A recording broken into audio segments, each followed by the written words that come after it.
At DePaco Credit Union, we value your health and happiness as much as your financial well-being. We encourage the volunteer spirit by providing DePaco employees with the tools and resources to help grow our communities and support the causes that matter to us. We believe that giving back not only strengthens the places we call home, but also enhances our overall well-being. Well-being is the key to a life worth loving. So when you think about yours, remember that DePaco can help you be well. All things Hawkeyes, your all-access pass. From courtside to the postgame. Iowa's News Now Sports presents Eye on the Hawks. Sponsored by DePaco Community Credit Union and Pin Seekers. It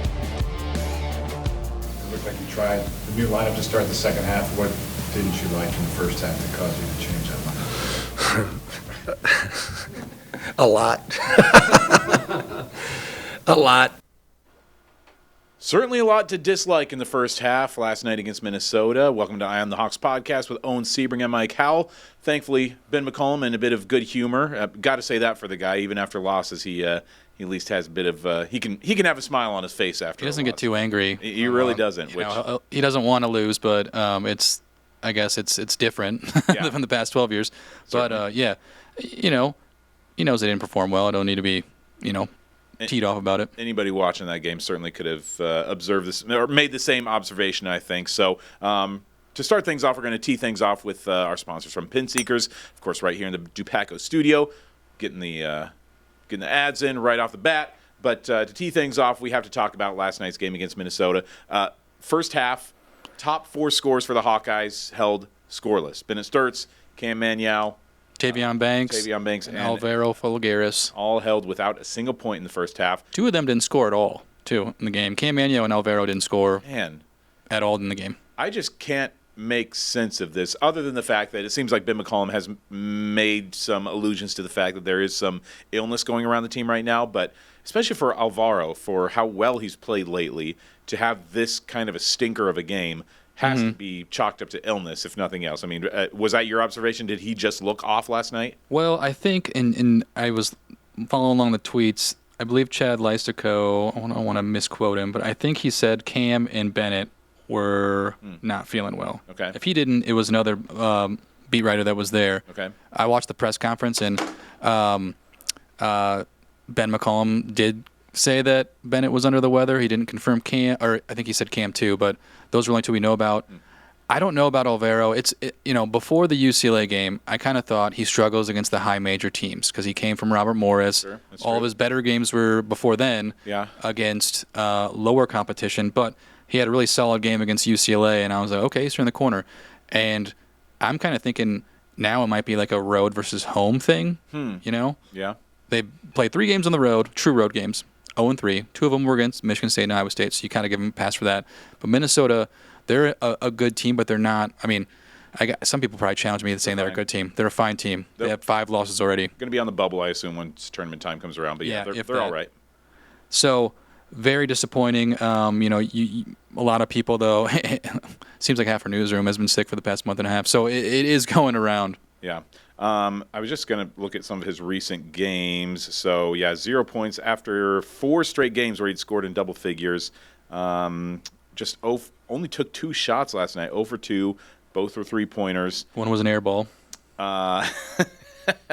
Only played 11 minutes. That's why I'm like, surely this guy had to be one of the sick ones on the team. Otherwise, you just can't hardly justify a game that bad for a guy who had been playing so well lately. What do you have? 2 rebounds, 1 assist, 1 foul. Just not the type of game that you want to see out of Alvaro. Did things just look off? I mean, I was out shooting a high school game last night overall, but so I didn't get a chance to watch much outside of the last few minutes of the game when I was really making that last-minute push. But overall, just things didn't seem like, from the posts I was seeing online, it just seems like the team was not in sync. Overall, things were not clicking. From the tip, they were getting bullied around. The first half, I thought the refs were letting a lot of physical play on both ends. Not trying to be biased here, but they were letting a lot of physical play. It seemed like no one from Iowa could just get around. Minnesota was doing a lot of help defense, and they couldn't really attack the basket. They couldn't attack the basket. And, their defense was there, though. That's why kind of when you're comparing and contrasting, like, say, from last year to this year, the reason they were able to come back and in the game is that defense travels, and when you're not playing well offensively. There were stretches in the first half and the second where Minnesota didn't score. Now, in the first half, Iowa didn't score either, so they couldn't really close the gap. But when they did make that run and in the second half and eventually took the lead, it was propelled by the defense, and then the shooting actually came along. Right. And it seems like they were getting some offensive rebounds, too. There were a lot of good second-chance opportunities there in the last 4 minutes that helped get them back in the game, eventually take the lead with about 1:15 left, and then Minnesota led the rest of the way from there. But you've heard us recap it. Let's hear from Ben McCollum as he talks about what happened in last night's game against Minnesota. I thought they came out a lot harder than we did. I didn't think that we showed up ready to play. And then once we actually decided we wanted to compete, and I thought they had a lot to do with that, though. It wasn't just our ineptitude. I thought that they, asserted themselves from a physical perspective. Then the second half we started to go. We got to find a way to get to the free throw line. I don't know why we don't get there, but we put their people there a lot, and I need to do a better job of coaching to that. I thought we turned it over a little too much, but just didn't play our best basketball, and that's disappointing. And they had a lot to do with that, though. Yeah, that we just, we kind of just got together and figured it out. Our guys just started to play together and move the ball a little bit more and attack the rim a little bit more, and I thought we made a run, to be honest. But again, we've got to find ways to be able to get to the free throw line. We need to find ways to be able to manufacture some more layups. We just need to do a better job of those things, and I need to do a better job of coaching it. I don't know if that just about sums it up, but one thing that I was, as I was kind of doing some dives into statistics today nationwide, the last couple of years, rebounding has been an issue for Iowa, and I don't know if we thought that was going to change this year with Ben McCollum coming in, but rebounding's still a major, major issue for the Hawkeyes this season. Right now, there are 365 Division I men's basketball teams. Iowa is ranked 340th in rebounding right now with 31.7 rebounds a game. The best team in the country is something like 51 or so rebounds a game. I think that's Florida. That's last among all Power 4 teams right now. Is it the size? What do you think leads to this team struggling so much on rebounding? Ironically, they out-rebounded in Minnesota last night by 11. Wow. Just size. Yeah. I mean, I think Cam and Tavion, they know how to get buckets. But, when you're looking at even the next game against Illinois, they have 2 7-footers at center. One comes off the bench. And they have 4 of their 5 starters are 6 or taller. Iowa can only say that about 3 of their starters. That's only one person, but it does make an impact on that. But yeah, I think in other games, especially Iowa State and Michigan State, that's been a huge issue. Mm-hmm. And when you play those high level teams like you're going to have against Purdue next week, and Michigan later down the road, I don't expect them to win those battles. Yeah, that's going to be hurting them down the stretch. Honestly, we were getting into a really tough stretch in the Big Ten. Like last night's game was one that Iowa really needed to win, not just because it was Minnesota, but because the Big Ten is so good this year, and we have so many tough games coming up on the schedule. Let's take a look at what Iowa has coming up in the near future. So next game is against Illinois. I don't have the rankings pulled up right now, but Illinois is what? 16th. 16th. Okay, Purdue is 7th or something. Or are they 5th? I think they're 6th. 6th. Let me just pull this up so we can put an end to the speculation. But, Illinois is 16th. Purdue is 5th in the AP and the coaches poll. After that is Indiana, coached by Rick Vries, who Indiana spent time at least hovering around the top 25 this season. Rutgers is not good. That's a nice one that you can pick up later down the stretch, a game that you do actually need to win. USC spent time in the top 25 this year, and then Oregon, supposed to be good. They have not turned out to be all that good this season, but a great logo nevertheless. Good job for Mike getting a solid duck logo into the graphic. But yeah, this is a tough month for Iowa, and this is really going to be something that might define the rest of their season or dictates how the rest of the season goes, because these next 3 games, it's almost like if you could get 2 wins, that's a major victory if you're the Hawkeyes. I think if you get 1 win. 1 win is awesome. I feel like they're about even with Indiana. Like, I feel like that's an even matchup in terms of, like... That is true, but we go back to it. Like, that's a road game, and they haven't won a road game yet. So I I think Illinois will give Iowa trouble. Now, I think they should have some. They should be able to. Illinois is very good offensively, and Iowa, likes to play defense. So, hopefully, that and the environment that it should be a packed place. I don't know if it's going to be sold out. The environment should hopefully favor Iowa for the first time in a long time in this series. Yeah. But like you said, Indiana lost to Minnesota on the road too, and they are a similar team to Iowa, not playing style, but just I think talent-wise, right? Maybe slight edge Indiana, but you could win that game. You're sitting at it facing a 4-game losing streak in the middle of the season. So that's why I think last night was such an important game and why it's such a disappointing. It's the first, second week of January. You don't want to say it's a must-win game yet because so many things can happen. You could, I don't think they're going to beat Purdue, but that's why you play the game, right? Yeah.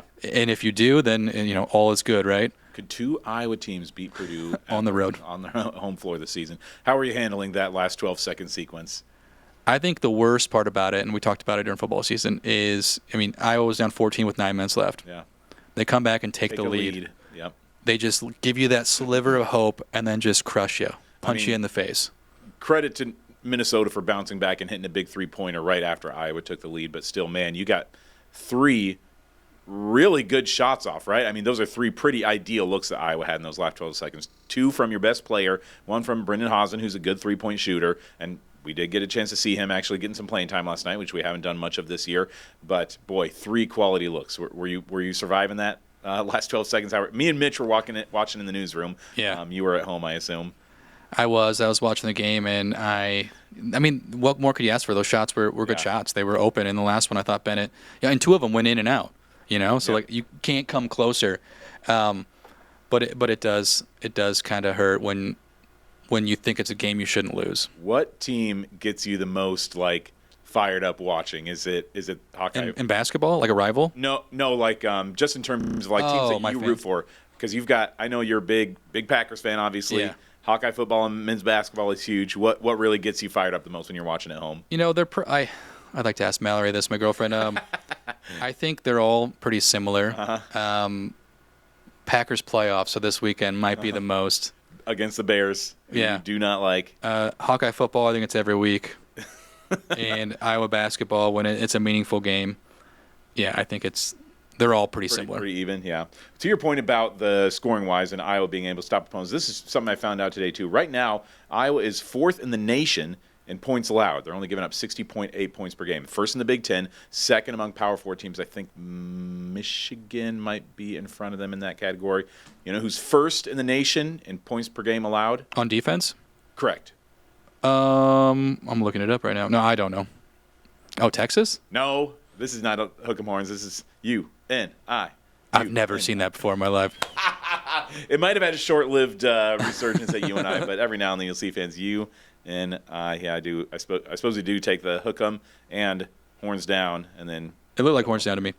One thing too, I think we should touch on too, and you didn't watch the full game because you were out on assignment, but there was a lot of talk about the officiating. I can't stand college basketball officiating. I'm not going to say this was the reason why they lost because there were so many reasons they couldn't pull it together.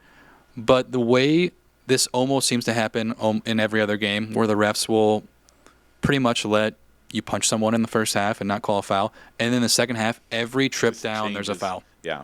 There was one scenario where Ben got really mad about when Tavion got a fast break, went up, little contact, missed the layup.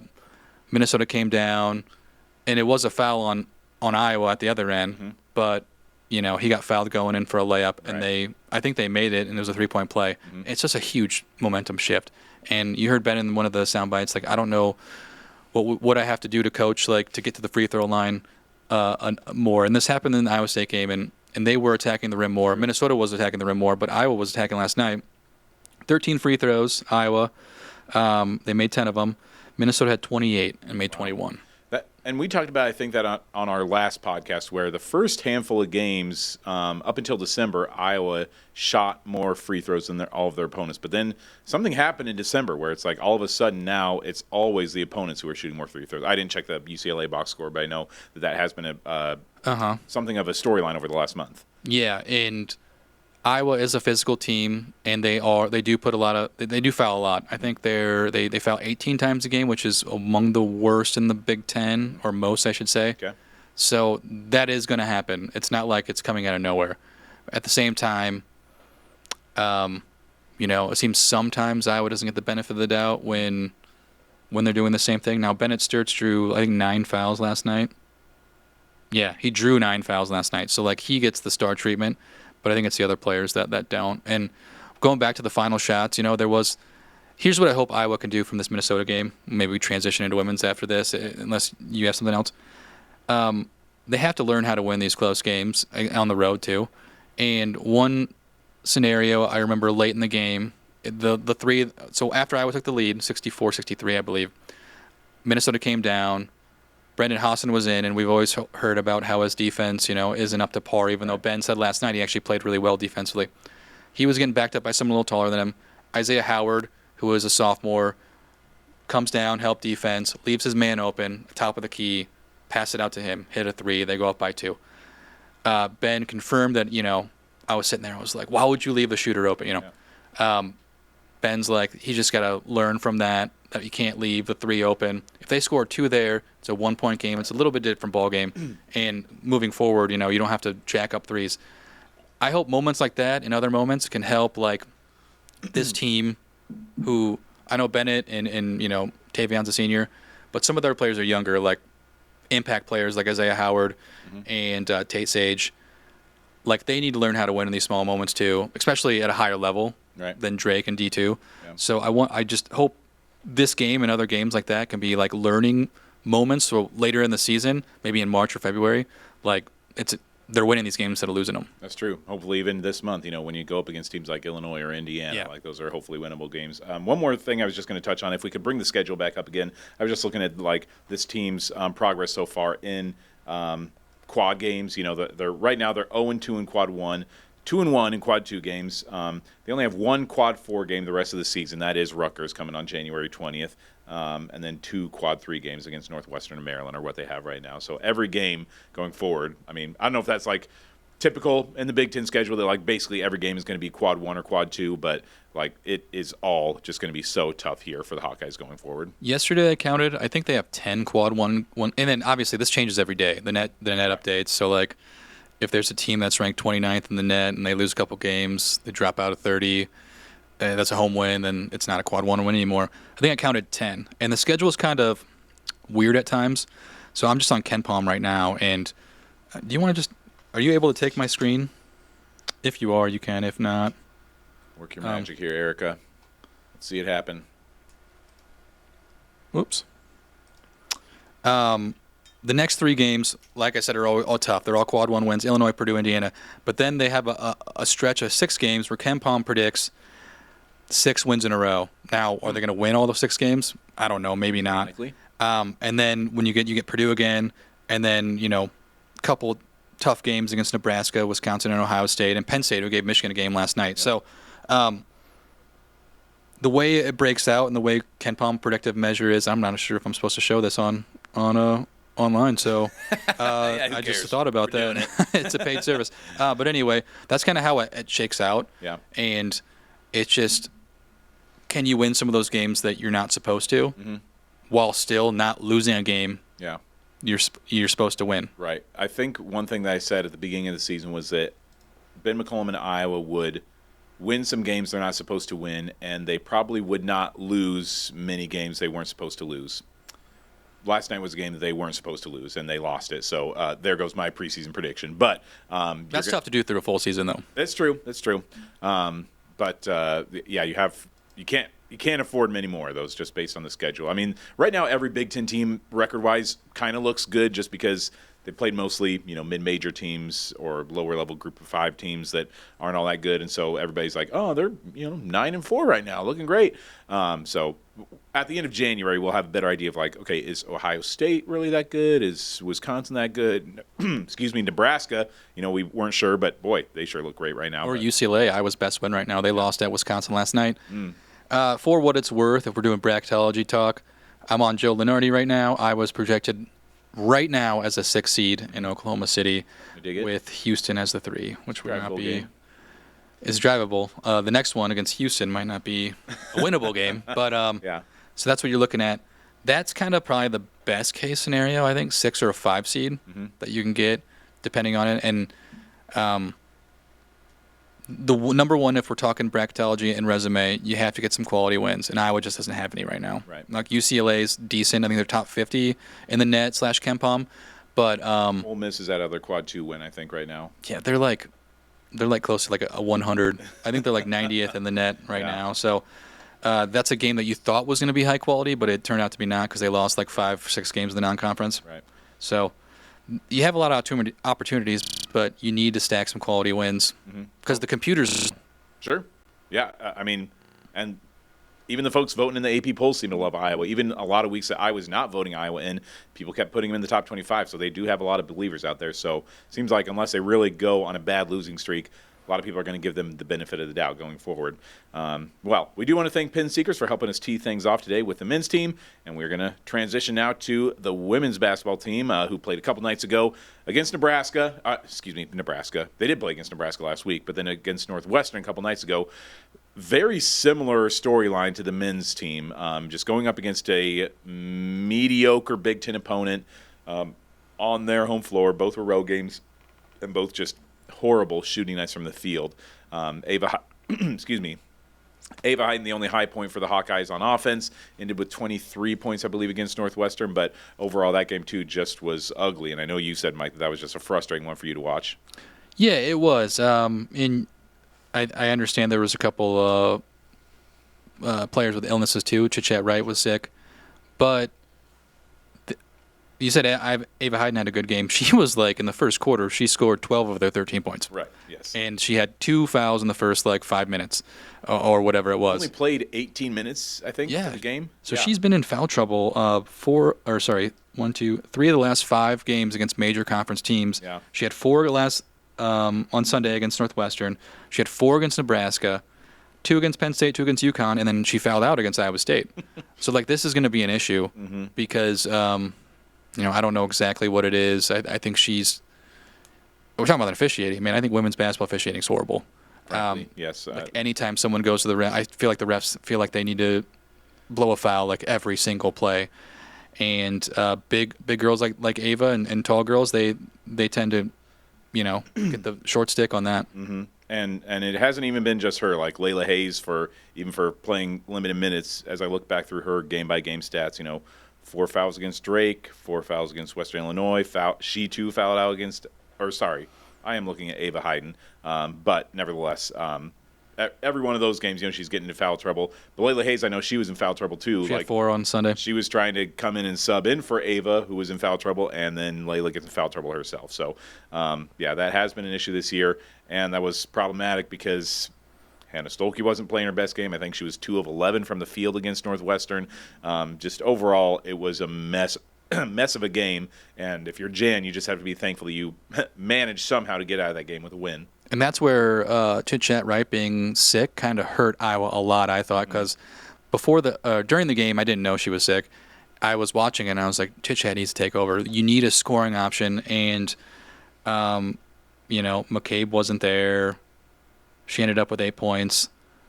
Ava was sitting on the bench. Layla is not Ava yet. And Ava was in the same situation last year, so you hope that Layla can grow towards the end of the season and kind of turn it on. You can have 2 bigs that play really well.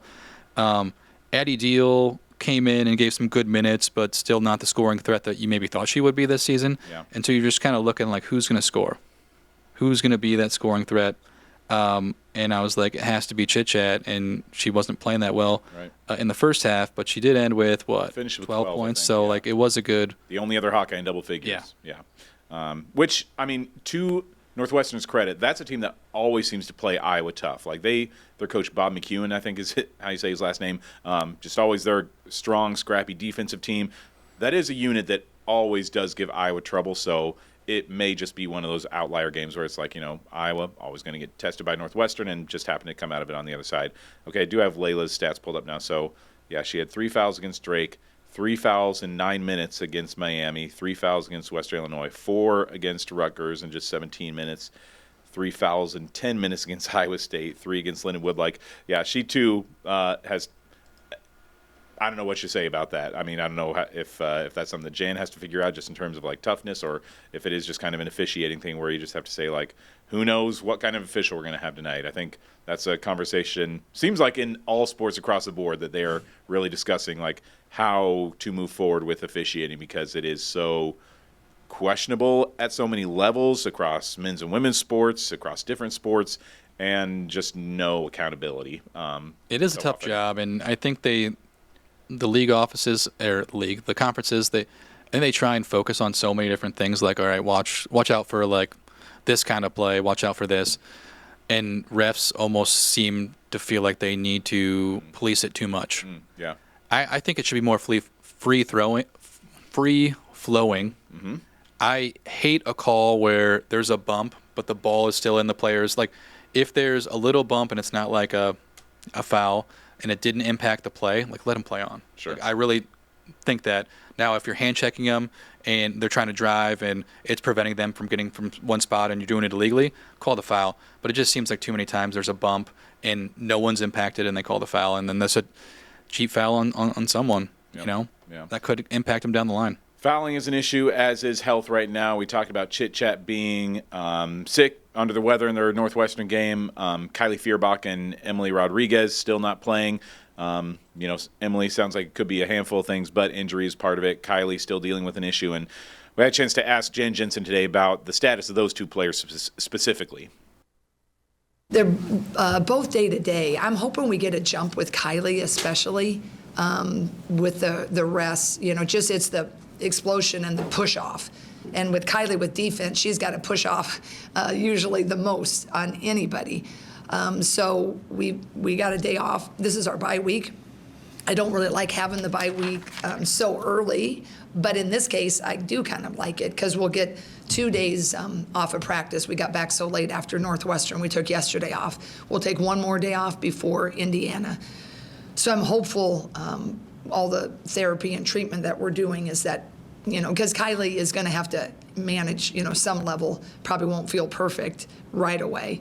So I'm hopeful maybe Indiana, but it is really day to day. And Emily, I don't have any report on that. I think that continues to be day to day.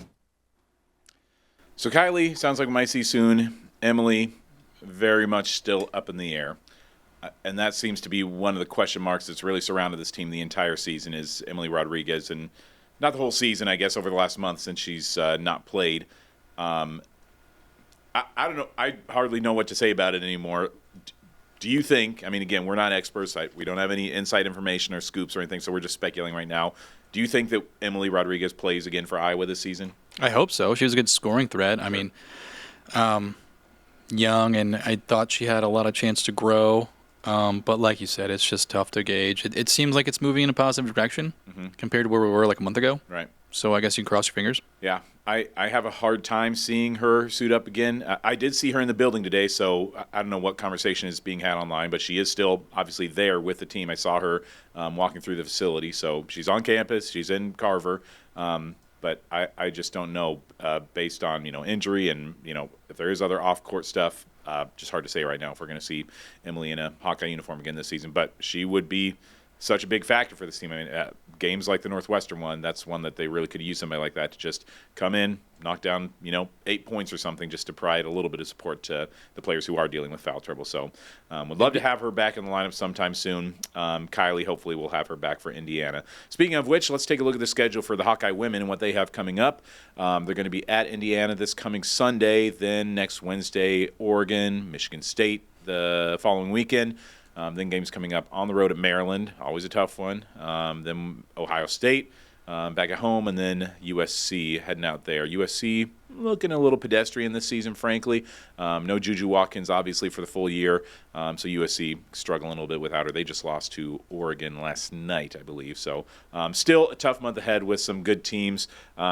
With this 6-game schedule you see in front of us for the rest of January, what's a winning what's a record you would like to see the Hawkeyes with at the end of this? If assuming that 6-0 is maybe a long shot, what would you like to see, or what's at least like optimistic from this schedule? Sure, you say 6-0 is a long shot. I think they need to be 6-0 heading into the first that stretch of ranked games. So next 2 games, Indiana is always a tough place to play, but they're not as good as they've been recently. They remember them battling for the Big Ten with Caitlin Clark.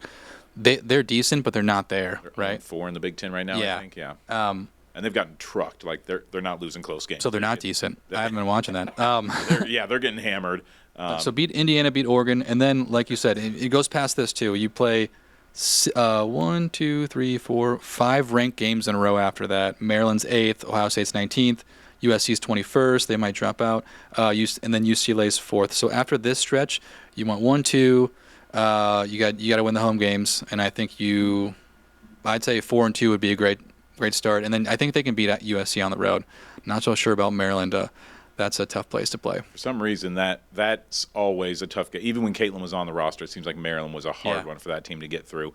Cedar Rapids native Brenda Fries is really an awesome coach. And she's got to be one of the longest tenured coaches in women's college basketball right now. Like, I'd imagine, obviously she's behind Gino, but she's been at Maryland since, coming up on about 20 years, I have to imagine. She's had a heck of a career, got to be a future Hall of Famer. Looking at the Big Ten overall, well, Mike does a little research right now. Big Ten as a whole, what do we have right now? I think 9 ranked teams from the Big Ten in the top 25. I think it's 10 because yesterday I was counting them up, and they have maybe it's 9. UCLA, Maryland, Michigan, Iowa, Michigan State. Man, I didn't know that they were going to be so good. Ohio State, USC, Washington, Nebraska. So that's 9. Illinois is 26. They're just outside of the top. Oh, sure, yeah, that might be it. Just barely, but man, still such a good conference, and that's why, boy, I think if you do finish this month, at least in these next few games, I should say, in the next 6 games, if you win 4 of them, I still think that's a win. You want to win every one. You'd like to get a win at Maryland and at USC or against Michigan State, but if you somehow manage 4 wins out of this, that's going to be great because at the end of the season, there are going to be some very mid-level at 500 Big Ten teams who are going to be in the tournament. So if you can just make sure that your head is above water in the conference standings, then I think you're going to be in good shape to get a spot as maybe a 7, 8, 9 seed, which Iowa obviously has higher aspirations. Right now they're 14th, which would put them as a 4 seed. Charlie Cream has them as a 4 seed, hosting. Right? I think Ole Miss would be in their region. Yeah, that would be interesting. So would love to see that. But and they're tied for first in the conference. I know it's early, right? But then Iowa and UCLA are the only 2 teams that are 4-0 in the Big Ten. Mm-hmm. Maryland did take a loss to, I believe, at Illinois earlier, maybe last week, which was kind of surprising. Yeah. Illinois was ranked. They dropped out after a loss, but got an awesome win against Maryland. So there are 9 to 10 teams that are really good in this league, and if you're even the 6th seed in the Big Ten tournament, you're a pretty good squad. No, for sure. Yeah, and we're talking about Indiana, and that's who they've got coming up next. They got some nice early season. They started the season 7-0, had wins over Florida State, beat Raina Harmon and Florida Gulf Coast early on. So they were looking all right. Then they gave up 106 points to Iowa State, who obviously is great. Then they lost to Illinois by 21. They've lost every Big Ten game they played. Lost to Minnesota by 23, lost to Michigan State by 20, lost to Maryland by 15. Just no games seeming all that competitive. And, boy, their next 4 games are all against ranked teams now. They're playing Nebraska, Iowa, Washington, and Ohio State. So could go from bad to worse if you're Indiana. But when we spoke today to Jen Jensen about this Indiana team and what they have to offer, she still has some hope in Terry Moran and what she brings to the table. The wild card is we've had some battles with Indiana, right? Those kids, you go back to, all the Caitlin years, even before that when we had Megan, it's a really good rivalry. I never really trust the records or the standings. I certainly don't trust that with Terry. And what I know that, she's capable of, and look at her storied career, is I think, all of us, if you coach long enough, it all kind of happens. A tough spot, amazing spot, medium spot, and I just think she's in a tougher spot right now. I'd like to extend that for a week, and then I'll go back to being her, her friend and cheerleader, but I don't expect anything less than a really hard-fought game over there. Fun behind-the-scenes story involving Iowa and Indiana coach Terry Moran. So we also spoke today to Taylor Stremlow, and one thing that she mentioned was that her mom played for Terry Marin when she was an assistant at Butler in the 1990s. Wow. So there's some connections there between the family, and her dad was a basketball player at UW Platteville, I think, something like that. Anyway, so strange connection I didn't anticipate hearing out of availability today. But this Indiana team, possibly better than what their Big Ten record shows. They do still already have 11 wins on the season. Of course, all those wins coming outside of the conference, but in the middle of a 6-game stretch against ranked opponents. It's going to be a tough uphill climb and possibly a tough hole to dig yourself out of. That just goes to speak to the quality of the Big Ten, and like just every night, there's maybe a couple teams that stink in this conference, but there's not more than a couple. So that every night's going to be a battle. Yeah, 100%. And Northwestern's probably on the close to the bottom of the standings too. And you saw how that was a struggle. And you look at an unranked Oregon team next week that has ranked wins against USC and played Michigan tough, double overtime, lost by 5. So that will certainly be a tough game too, even though you get them at home. Mm-hmm. It's just a slog in the Big Ten, and sometimes this is the part of the season where you kind of just wish you could fast forward to last week of February, early March, and just see where all the chips lay. Yeah. But that's not how it works. Yeah. I think I've heard Purdue is probably going to maybe be your easiest win of the year. They're 0-4. Mm-hmm. Rutgers and Penn State also 0-4 in the Big Ten right now. So you got a few very winnable games on there, but everything else it's going to be a rock fight. Right now, the women 2-2 in quad 1 games. Nice little record you've got so far. Their 2 wins would be against Miami. Baylor? Baylor and Baylor and Miami? Would those be? Miami wouldn't be, I don't think. Okay, Baylor and Nebraska? Nebraska, yes. Yeah, those 2 quad 1 wins. And the two losses, of course, would be Iowa State and UConn. 2-0 in quad 2 games, everything so far. Right now, the women 5th in the NCAA and 2nd in the Big Ten in assists with 21.5 a game. The addition of Chit Chat Wright obviously helping that out. And Iowa State ranking 2nd in the country in assists at the moment. We got to know this team a little bit today. Had a chance to talk to Layla Hayes and Taylor Stremlo, but Layla Hayes is a topic of our what do we call this segment again? Hawkeye Highlight. Hawkeye Highlight. I should know this. We're bringing this over from football season. The media availabilities with the men's and women's basketball teams are a little more sporadic. We just kind of get emails every now and then. Here's when the women are going to be talking coming up, so we don't quite get the weekly opportunity like we do with the football team. But did get a chance to hear from Layla Hayes today, and she had a chance to tell some of her stories of how she got recruited and ended up at Iowa. There wasn't a lot of big people. Most of the competitors that I played against that were big were my siblings, my sister and my brother.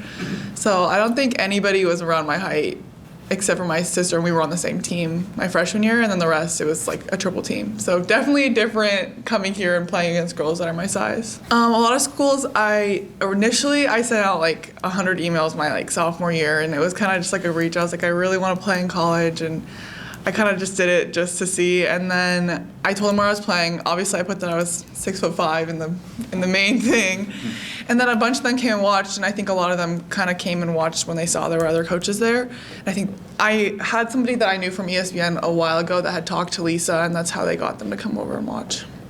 Did Jan or anyone from the Iowa coaching staff ever come visit you up in Alaska? Yeah, Jan actually did come. It was I played volleyball in high school, and she came during kind of that season, came to one of our open gyms, but she came, I think it was after the first snowfall, so a little bit of a risky drive coming where we are. The drive was beautiful. I met with her coach and her AD, which were great, and watched her play a little volleyball and basketball. It was in the fall.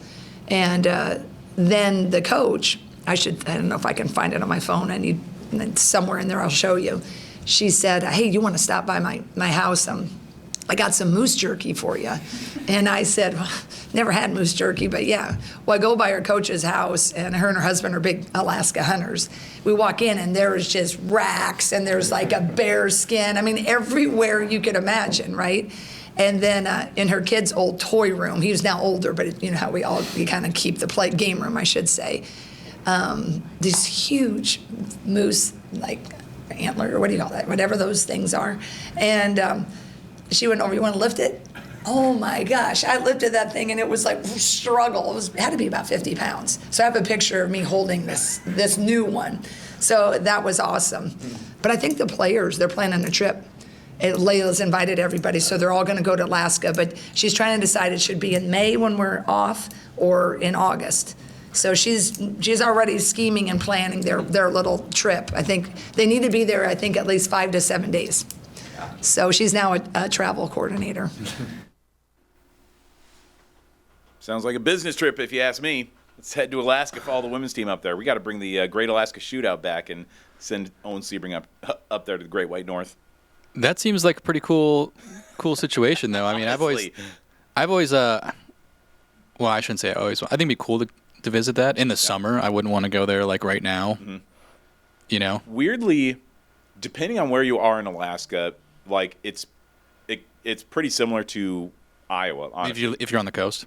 Yeah, even down in like Anchorage, the biggest city. Obviously, it's kind of down in the crook of where the two kind of areas meet. So the whole state doesn't have the like right now it wouldn't be like 21 hours of darkness. I don't know the answer to that. Here's the only reason I say that there's like similarities to Iowa while you do a little research. I'll give you some Owen lore that you can chew on. So this would have been in early 2015, I think. I was coming back from doing a lot of work overseas, and I was applying for some jobs. Wasn't even working full-time in sports yet. I was just kind of doing whatever news job I could get. So the two places that had offers for me were Knoxville, Tennessee, and Anchorage, Alaska offered me a on-air reporting job, MMJ job. When the news director called me and did the interview, it was like mid-February. It was 5 degrees in Iowa. I asked her, I was like, "Oh man, how cold is it there today?" And she's like, it's in the mid-20s. And I was like, "It's warmer than in Alaska than it is in Iowa right now." I couldn't believe it. So that's why I say that it's I think that if you live in certain areas, it's not too bad. Okay, what's your research detailing here, Mike? Sunrise was today in Anchorage was at 10:07 a.m. Okay. Sunrise, that's 3 hours after us. Uh-huh. Sunset is at 4:04 p.m. So that's not too long before us. 6 hours of sunlight. I could not do that. Really? And today the high is -4 degrees. So obviously a day I would like to see the average. I'm sure it's much colder there on average. Right. Probably right? so. Yeah. Yeah. But I'm sure you're right. but yeah, like you said, it can get it's maybe colder here. I think that people see the videos of the Nome, Alaska stuff up in the northern part of the state. I mean, people sometimes again I think forget how huge Alaska is as a whole. It is about as tall north to south as the continental United States. So there's a big variance in what you're going to experience there in terms of temperatures. So nevertheless, that was a little Owen history. I didn't end up taking that job. I took the one in Knoxville.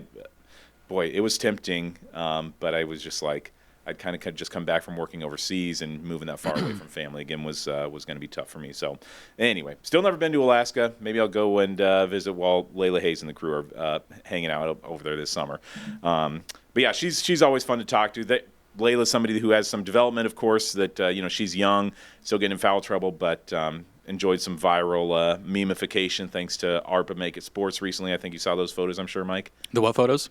Of Layla Hayes with ARPA Make It Sports. Did you miss that? No, I didn't see that. Oh, really? Yeah. There was a photo that they posted with her, she had her ponytail and Oh, yeah, no, I didn't. Okay. I didn't know it. Anyway, do you follow ARPA Make It Sports? I couldn't understand what you were saying. Art, but make it sports. Yes, okay, I do. Okay. Now I know what you're talking about. Gotcha. That's true. It's all one word online. If you have the @ symbol in front of it, then it makes sense. Okay. Well, nevertheless, we've got Hawkeyes with some games coming up. We've got coverage coming up, of course, with every home game that we're going to see. Don't know if we're going to be doing much traveling. Mike and I are already starting to look ahead maybe to what's going to be coming in March with trips to the Big Ten tournament. But for now, we'll be coming up. This is why I wasn't paying attention, Owen. I was looking up the sunrise and sunset in July. Mm-hmm. The sunrise is July 1st, 4:28 a.m. Okay. And sets at 11:38 p.m. Wow, really? That'd kind of be cool. A lot of sunlight. You're into that one? Yeah. Get some blackout curtains. Okay, I dig it. But again, keep following Eye on the Hawks for everything we've got coming up. I think that we've talked about potentially doing one more football podcast. Of course, here's where you can follow us. Thanks to our sponsors from Dupaco and Pin Seekers, YouTube, Spotify, all the podcast places you can imagine. You can find Eye on the Hawks. Just type that into the search engine, and I'm sure that you'll find what you seek. We've talked about doing a football podcast, hopefully coming up once the transfer portal closes and everything's kind of wrapped up. Then we'll maybe discuss what's coming ahead for the Hawkeye football team. But the basketball team, of course, will put all of our post-game highlights online on the YouTube page, so you can find us there. So, again, thanks for joining us today for another episode of Eye on the Hawks. We're going to be back next week. So for Mike and Erica, I'm Owen Sebring, and we'll see you again next time. At DePaco Credit Union, we value your health and happiness as much as your financial well-being. We encourage the volunteer spirit by providing DePaco employees with the tools and resources to help grow our communities and support the causes that matter to us. We believe that giving back not only strengthens the places we call home, but also enhances our overall well-being. Well-being is the key to a life worth loving. So when you think about yours, remember that DePaco can help you be well.